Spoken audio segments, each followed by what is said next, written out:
आज का बाइबल वचन आत्मा की अगुवाई। जब हम परमेश्वर की इच्छा पूरी करते हैं तो कई बार हमें दुनिया के लोगों की नज़रों में अजीब या मूर्ख जैसा दिख सकता है। हमारी राहें उन्हें समझ नहीं आती। जब परमेश्वर ने मूसा से कहा कि अपनी लाठी ज़मीन पर डालो और उसने ऐसा किया तो वह लाठी सांप बन गई। फिर परमेश्वर ने मूसा से कहा कि सांप की पूंछ पकड़ो।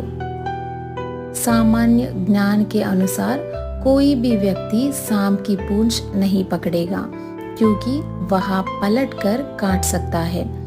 लेकिन जब मूसा ने परमेश्वर की आज्ञा मानी तो वह सांप फिर से लाठी में बदल गया। जब परमेश्वर हमें किसी विशेष रास्ते पर चलाने का निर्देश देते हैं तो हमें वह रास्ता समझ में ना आए, लेकिन अगर हम उनकी योजना और मार्गदर्शन का पालन करें तो हमें पूर्ण शांति प्राप्त होगी। बाइबल में लिखा है, मसीह का दिया हुआ शांति का अनुभव तुम्हें निर्णय लेने में मार्गदर्शन दे। कुलसियों की पत्री 3 अध्याय का 15 वचन GNB के वर्षन में। अगर किसी काम के लिए प्रार्थना करने के बाद भी तुम्हें बेचैनी महसूस हो तो इसका मतलब है कि परमेश्वर उस विषय में नहीं कह रहे हैं।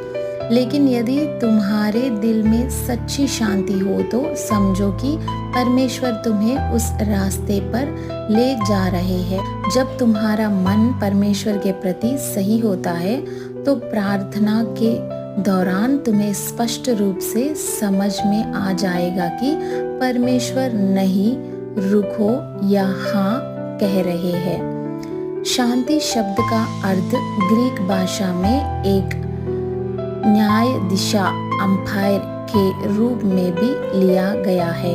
पवित्र आत्मा हमारे जीवन में वही भूमिका निभाता है। जब तुम किसी से बात कर रहे हो और अचानक पवित्र आत्मा कहे यहाँ मत बोलो तो उसकी सुनो।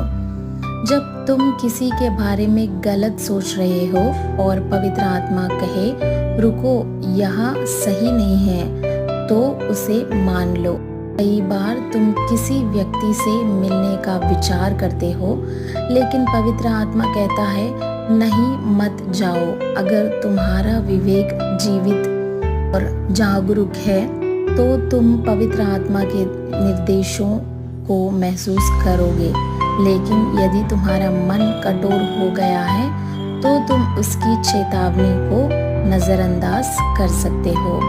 हे परमेश्वर के बच्चे, क्या तुम्हारा विवेक जीवित है? क्या तुम पवित्र आत्मा के निर्देशों को पहचान सकते हो?